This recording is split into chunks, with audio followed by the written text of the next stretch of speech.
I'm going to share my screen and we're going to get cracking because we've got some cool stuff to get through. So today we're talking about new business benchmarks, hints and tricks. And for those of you who don't know me, my name's Peter Czapp and this is my world. So right at the center of the world is the Agency Collective. A lot of you here will already be members and will be used to coming along to our amazing events and joining in on the incredible chat on Slack.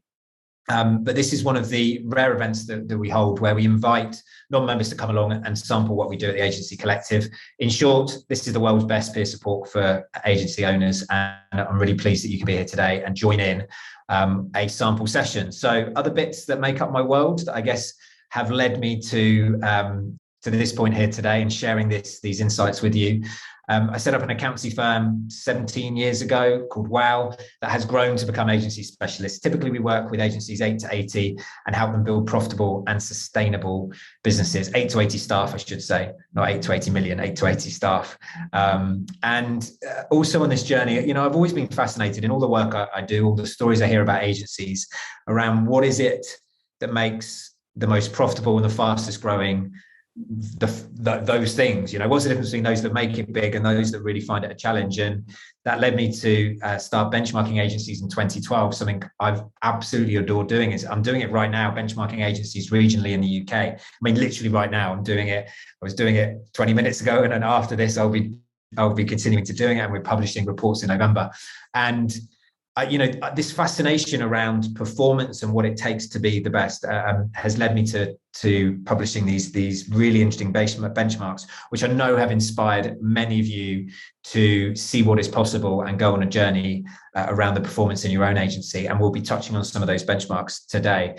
I've also had the great privilege of working with some amazing partners over the years, and partners that have enhanced the experience for our community. And partner I've really enjoying working with at the moment is Mailchimp Co. So a lot of you will be familiar with Mailchimp, the email marketing tool. We use it at the Agency Collective and at WOW, and it's great. And when we found out that Mailchimp was setting up a community to help us all get more from our email marketing, I was intrigued, especially as it was free and it had some great tools. So for those of you not familiar with Mailchimp Co, it's got some great perks. So as I say, you can join for free and you get exclusive tips and training through events and online courses to help you get more from your email marketing.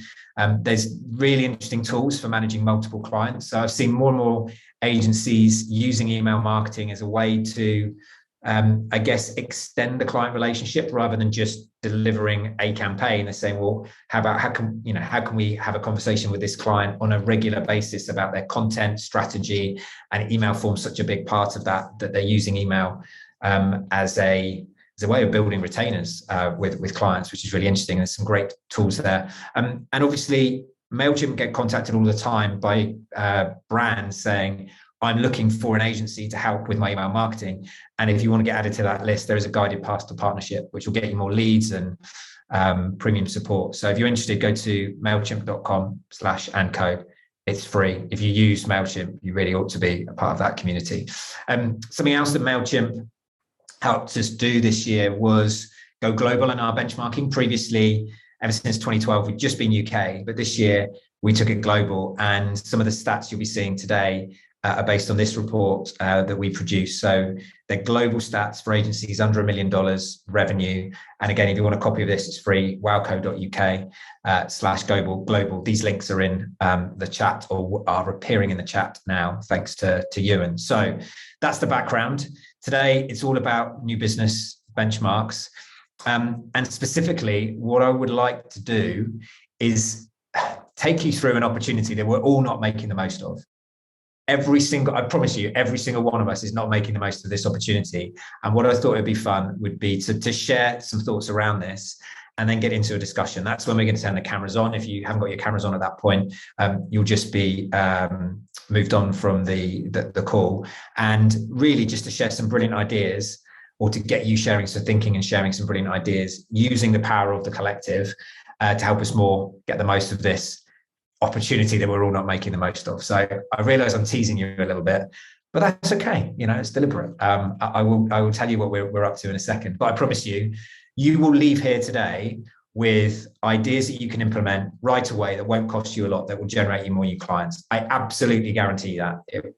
You can implement them right away. They will not cost a lot, and they will get you more new clients. And you'll have that in 50 minutes, which is pretty cool. So let's get cracking. Now, I'm often asked, I'm asked lots of questions because I've got lots of benchmarking stats at my disposal, and I'm often asked around what's the best percentage of revenue, or how much revenue should I spend on my sales and marketing, and what's the right amount to spend? And in terms of what people are actually spending, well, these are the answers. So this is percentage of revenue spent on sales and marketing. And at the bottom end, 24% of agencies are not spending anything.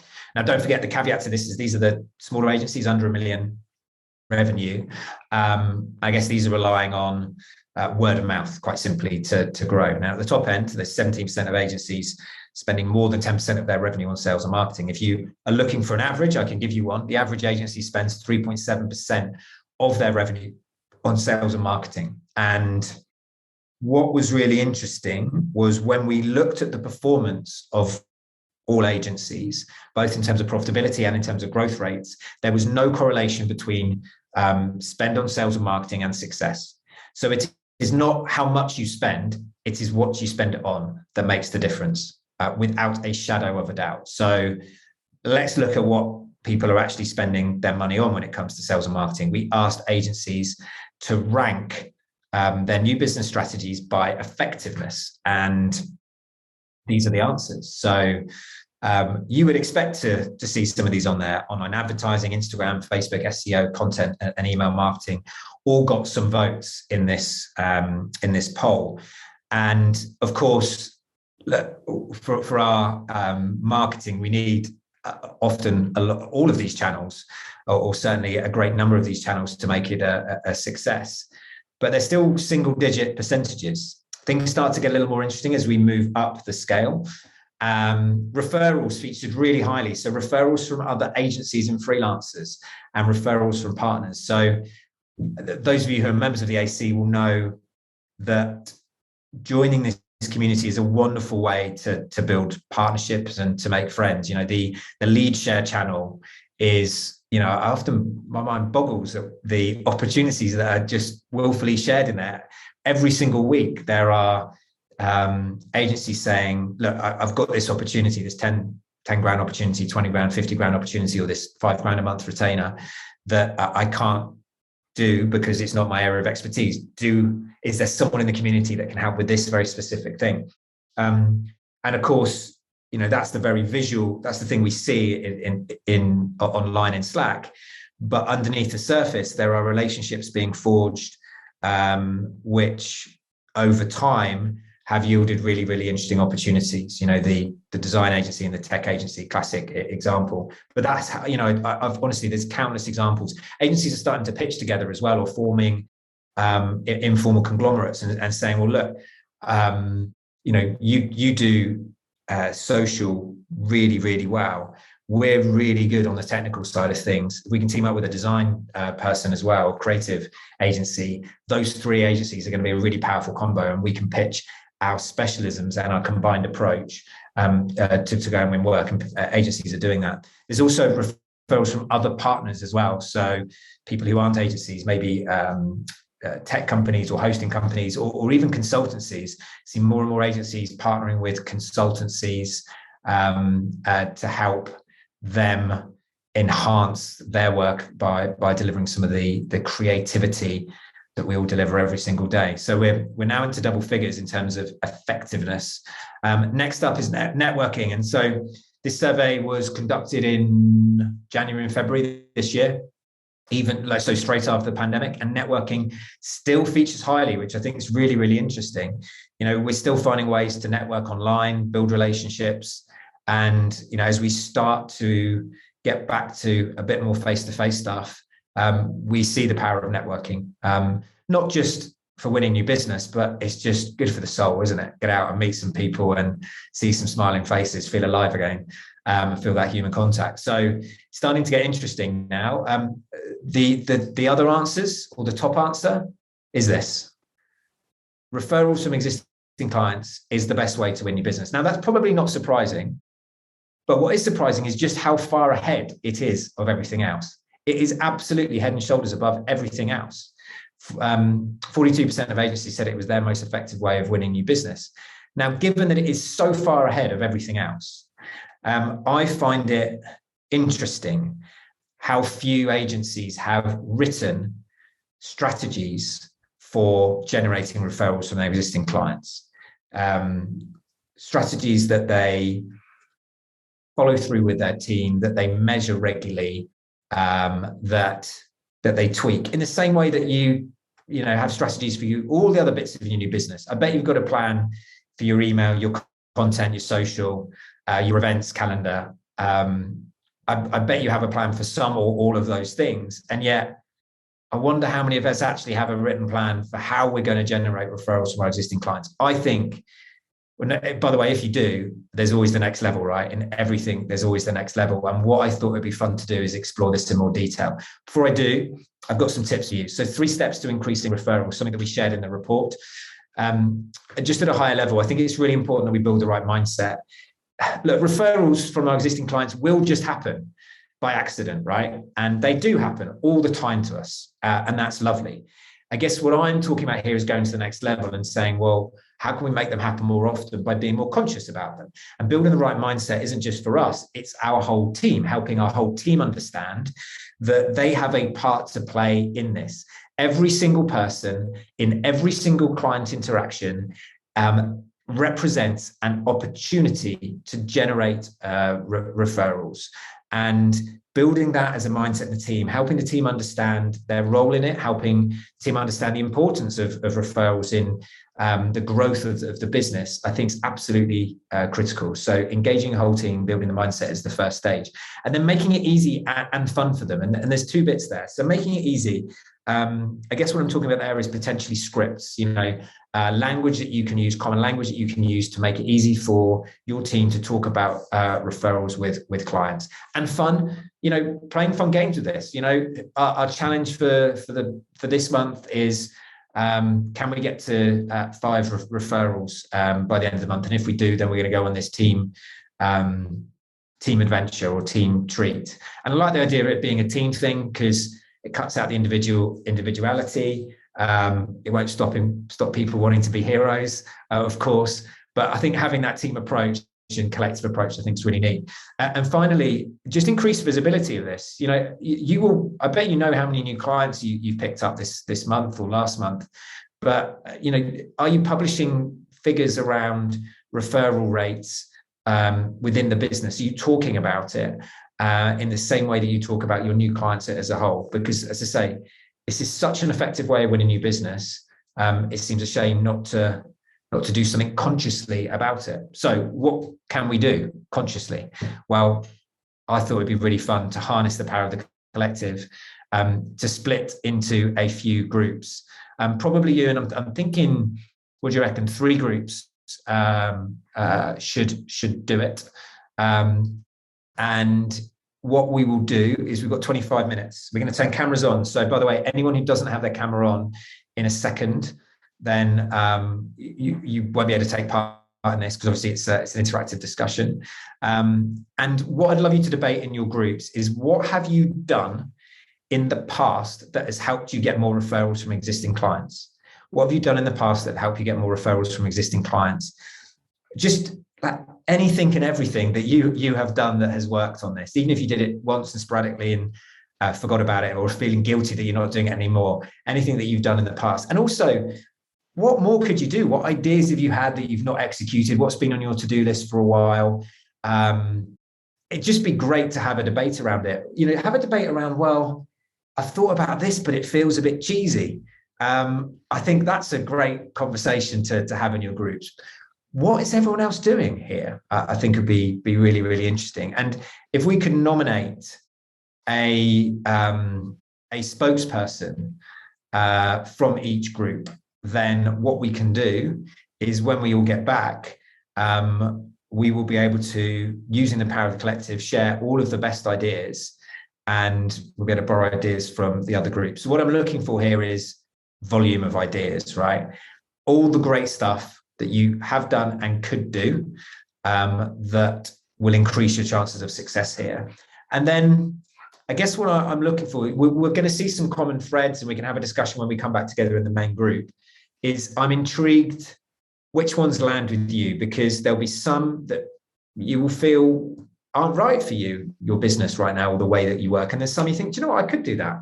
Yeah, that feels like it is me, and that could be part of our strategy. So we're going to say goodbye for 20 to 25 minutes, and then we're going to get back for a discussion at the end. So I will see you in 25 minutes. Hey, folks, welcome back. I'm really intrigued. I have no idea what you've been talking about. So I am massively intrigued to find out not just your ideas, but I guess your thoughts around, should you ask clients? If you should, how, when should you ask? Should you involve your team? How, what incentives? Like the whole thing. So we've got 3 teams, hopefully 3 spokes people, one for each group. And we're just going to go around one idea from group 1, then one idea from group 2, then one idea from group 3. And we're just going to keep going around until we run out of ideas. But this is the power of the collective. And as I said, as I promised right at the start, you will all leave here with some great ideas that you know have worked elsewhere, that you can take back and implement in your business, that will hopefully lead to more opportunities and more referrals from your existing clients. So group 1, your idea. Go on. Just to jump in, Pete. Logically, I closed group 1 rather than group 4. So we've got rooms 2, 3, and 4 other room numbers that we've got just to help out there. All right, group 2. Stacey, was that you? All right, go for it. I think we were group 2. Like, no one else was putting their hands up. Okay, so the first one we had was what the gentleman called land and expand. So basically be seen, get into the company, be walking around, make yourself physically there, talking to people, explaining what you're doing, meeting other departments. Because if you're there, people will talk to you. They're like, oh, what are you doing here? Which gives you the chance to speak to them about the projects that you're working on. Yeah, great idea, particularly in larger businesses, right? Walking the corridors. So whose idea was this? I'm curious. Okay. Do you want to wave your hand? Someone who's done this successfully. Like, how does it actually work, wandering the corridors of an organization? Steve. There's Steve. So Steve, yes, come on, Steve. How does that work in reality? Steve Dawson, you're just on mute at the moment. Yeah. Well, obviously, you go into a client organisation a few times when you're presenting work, you're showing work. You've been called into briefing meetings. You're there quite often. In large companies, the marketing department, there'll be several teams in there working on different things, and you get to meet other people at the water cooler and all those things, and you just open up conversation. And more often not, people will say, what are you working with, or what's your company, and then you explain what you're doing, and that works. I've done it quite successfully, that walking the corridors. Yeah. Amazing. I definitely knew one agency who would be proactive with this and say, look, I'm coming to work with you on this project in the morning of next Tuesday. I don't suppose you could introduce me to a couple of people in the other departments. It'd be great to tee up some meetings for the afternoon, and using their existing contact to kind of actually set up some meetings in the afternoon. Say, look, who do you know that could use some of the skills that we've used, and actually using your existing contacts within an organization to expand that. I love that, land and expand. I remember working with an agency where we looked at their clients that they were working with. I think they had like 3 blue chips. We basically worked out that they had enough potential business within just these 3 clients to last them for the next 100 years, forever, if they got good at that land and expand piece. They were just in one tiny department in one country of this massive organization. And yeah, I love the idea of land and expanding. So group number 3, your first idea, please. Yeah, so I can really quickly cover this off, and then I've got to go. My wife just told me she's out of fuel, and my daughter's got on flipping tap lesson, which we're meant to be there for in 5-10 minutes. So I'm going to really quickly cane this first key point. So the obvious thing is just ask for it. But when you ask, split it into 3 different sections. So rather than say, is there anyone that you think that can help? Start with, are there any other companies you know like you that you think we could provide a similar service or solve a similar challenge or problem to? Then, depending on the response you get to that, second question, are there any other people like you in similar roles that you know within your network? So it might be a head of commerce, it might be a marketing person, that you think we could solve similar problems or challenges for them that we've solved for you. And sometimes you get very different answers because people think of their peer-to-peer network versus a company network. And then the third one is, are there any other employees that you can ask, which ties into your point earlier, Peter, that they know someone who's in a similar role or in a similar company. So it's that internal and external, just asking regularly in the hope that from that you'll get some more work. And I have got some other ideas, but Georgie, has got a couple of other points we can throw in that we all fed back as a group.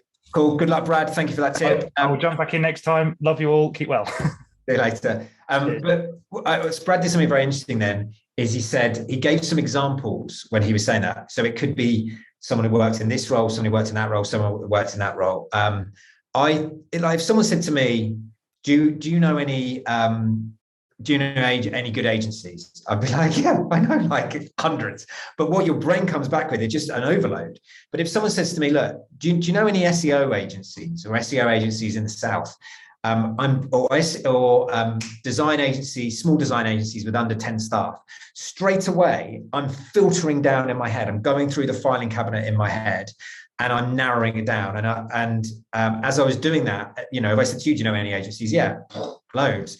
But if I said to you, do you know any design agencies with under 10 staff? You could probably name one or two. You might be one of those design agencies with under 10 staff. So that's really powerful when you're asking to be specific as possible. Cool. Good tips so far. Next group number 4. So that's me representing 4 of us.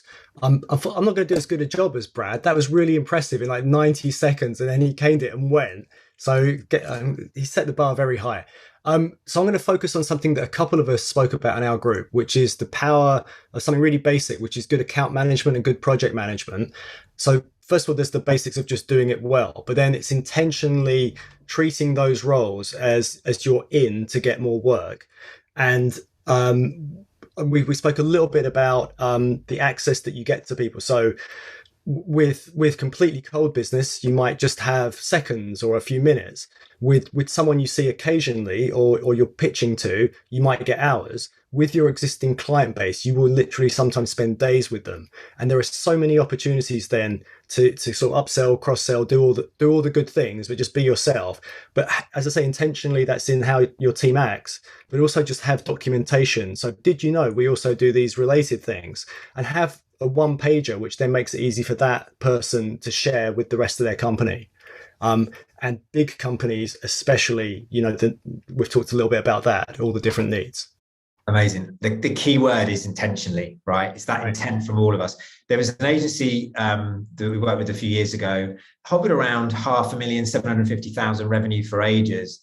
The thing that took them up to well beyond 2 million now was that intentionally bit. All they did, one of the main things they did was they just said, right, for their key clients, their top 10 clients, they wrote out how much revenue they were going to generate from each one over the next 12 months and where that might come from. Just like notionally, where could it come from? If we were going to generate an extra 50,000 or 100,000 pounds from this client, where could it come from? Well, I suppose there's that department, there's that subsidiary, there's this project over here we've heard about we could get involved with.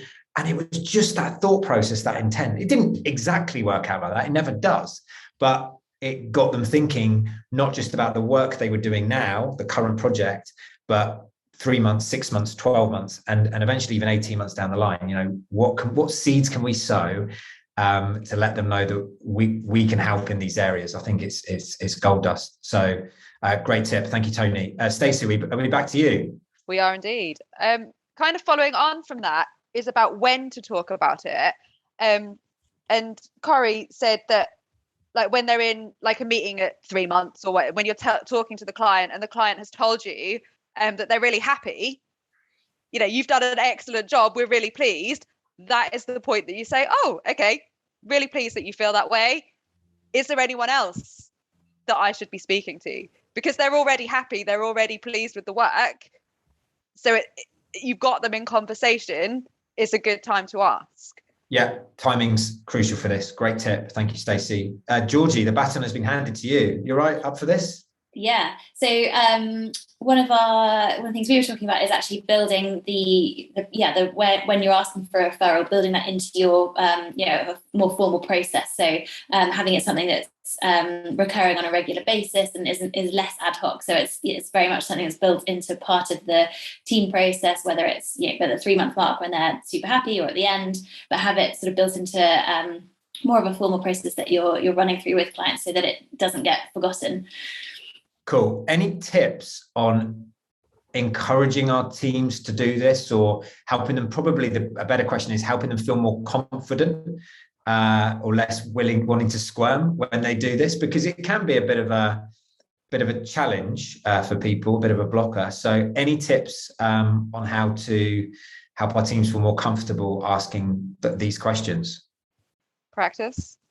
Yeah. With each other. Like, do you know, like having literally sitting and running through it, because the more you say something, the more natural it becomes, as opposed to the first time you say it out loud is when the client is in front of you. Like having practiced with your team so that you know what to say and you don't feel quite so weird about it. Yeah, I think that's a really good tip. The other one I saw work really well, where the account managers were apprehensive about it. I know I talked earlier about not making it individual, but they just ran an individual competition, and the competitiveness amongst the account managers to get referrals was incredible.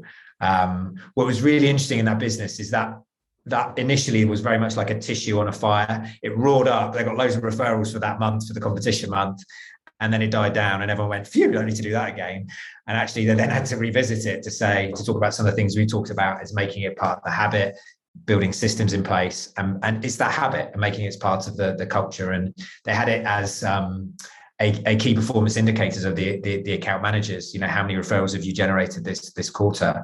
What accounts have you expanded as well? And it was just that visibility that changed things, moved it from being a one-off success to part of the culture really of the business.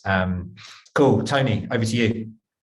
This might sound like an obvious one, but it was music to my ears when Richard in our group started talking a lot about content. So as a content agency, he was totally homing in on things like really good customer or client newsletters, case studies. I remember being on a recent call with you guys, and several successful people were talking about the power of a simple case study. The irony in our case is we write hundreds of case studies for other people, but find it really hard to get our clients to commit. That's a whole other story, because there's ways of doing that we should do. And obviously the having an ex, I almost said having an ex-wife who's a journalist. It's having an ex-journalist wife. In Richard's case, I think proved very handy. But yeah, and mentioning newsletters when you guys are talking about Mailchimp, I'm sure won't go down too badly. It works. It really works. So if you've ever been on the receiving end of a client buying a service that you offer from someone else, and when you go, well, why have you gone over to that agency to buy that? And they go, I didn't realize you did that.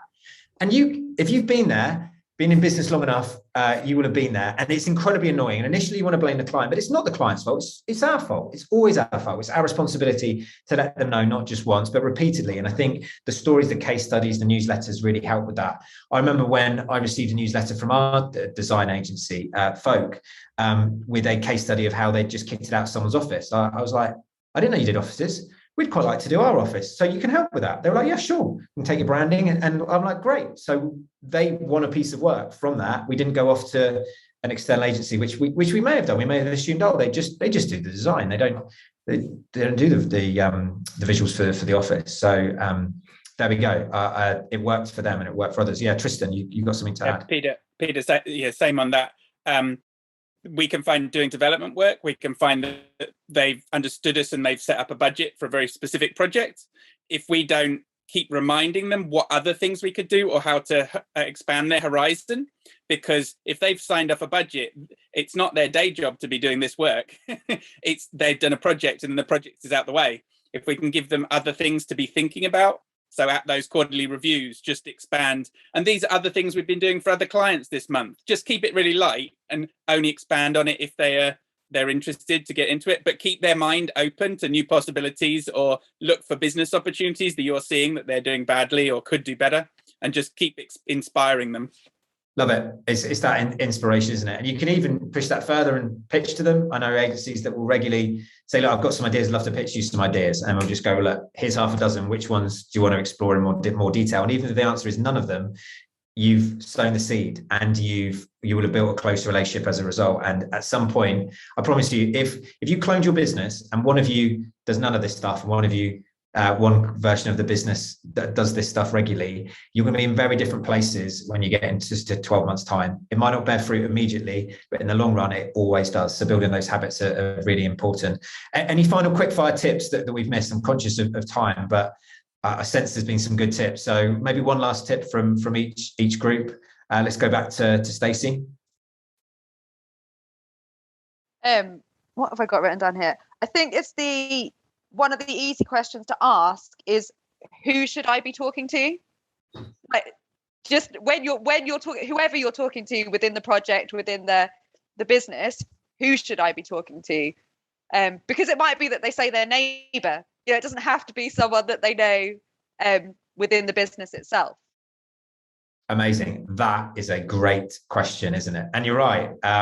It might be the neighbor or the person they play tennis with, or go walking the dog in the park with. So great reminder. Georgie, final tip from you? Yes, it's actually super simple one. Something that Paul mentioned in our group is he said he's actually got his referral or info about the referral scheme or program in his email signature, which I thought was really interesting and kind of means that it's always on, always there, and people are more likely to see it.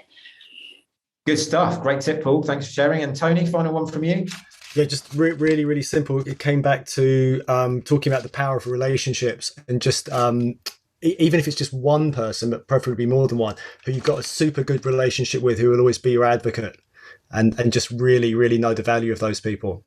Yeah. And say thanks as well. That's the other thing, is when you do receive a good referral, say, look, that was a great referral, and they were a great referral for these reasons, and explain, was it the type of business they were in, or the size of business, or the seniority of the person, or the personality, or whatever it was. Explain why it was good, and say thanks. That's a really lovely thing to do. A personally written card.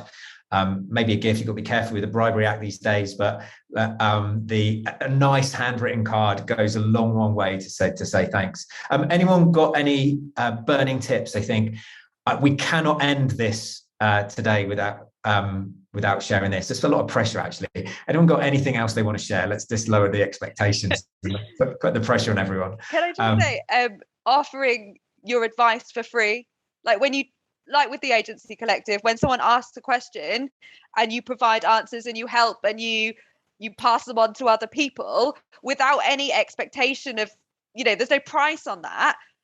But then when it comes up later on, they think, oh, that guy was all right. Like, he helped me. Even if they know nothing about your business, they like you as a person because you are putting yourself out there to help others.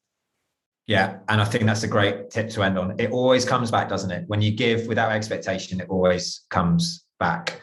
Thank you for sharing, everyone. Thanks for demonstrating the power of the collective. It's been great to get those ideas. I just encourage you to pick one and do it. Do it today. Do it this afternoon. Implement it. If it requires a bit more thought, then make a commitment to do something on this by the end of the month, and great things will happen. So thank you for sharing. Good luck. Keep me posted. You can find me in Slack, and I look forward to hearing how you get on. So have a great rest of the day. See you soon. Thanks, Pete. Thanks, everyone. Bye-bye.